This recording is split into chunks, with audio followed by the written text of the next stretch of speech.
గిరిజన గ్రామాల్లో డోలి మోత నివారణే లక్ష్యంగా కూటమి ప్రభుత్వం పనిచేస్తుందని మంత్రి సంధ్యారాణి అన్నారు. విజయనగరం జిల్లా మెంటాడ మండలం కొండలింగ వలస రహదారి నిర్మాణానికి ఆమె శంకుస్థాపన చేశారు.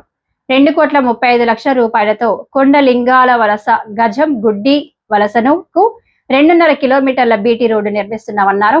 ఇటీవల చనిపోయిన గిరిజన ఆశ్రమ పాఠశాల విద్యార్థుల గురించి వైసీపీ నేతలు చేస్తున్న ఆరోపణలపై మంత్రి ఆవాసం వ్యక్తం చేశారు. కూటమి ప్రభుత్వంపై బురద జల్లేందుకు వైసీపీ నేతలు చిన్న పిల్లల ఆరోగ్యంపై కూడా రాజకీయం చేస్తున్నారని మంత్రి మండిపడ్డారు.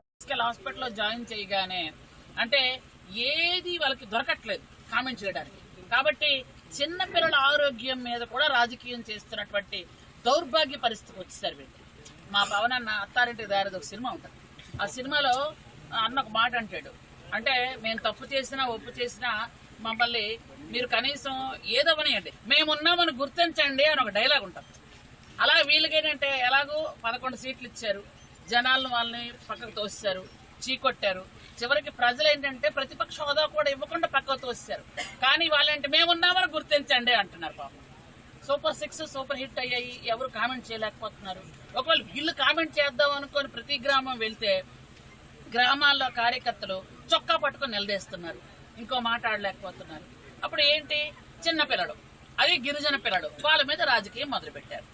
మన హాస్పిటల్కి ఫోన్ చేస్తే మనం ఏమంటాం, పిల్లలకి ఎలా ఉన్నారు, పిల్లలు బాగున్నారా, ఏంటి అయ్యింది, వాళ్ళ పరిస్థితి ఏంటని అడుగుతాం. కానీ వీళ్ళేంటి తెలుసా, ఫోన్ చేయగానే ఫోన్ చేసి ఎంతమంది చచ్చిపోయారు, ఎంతమంది ఉన్నారు అడుగుతున్నారు. అంటే అంత గద్దల్లా తయారయ్యారన్నమాట. అంటే చిన్న పిల్లల ఆరోగ్యం మీద రాజకీయం చేసిన దౌర్భాగ్య పరిస్థితికి వచ్చేసారు.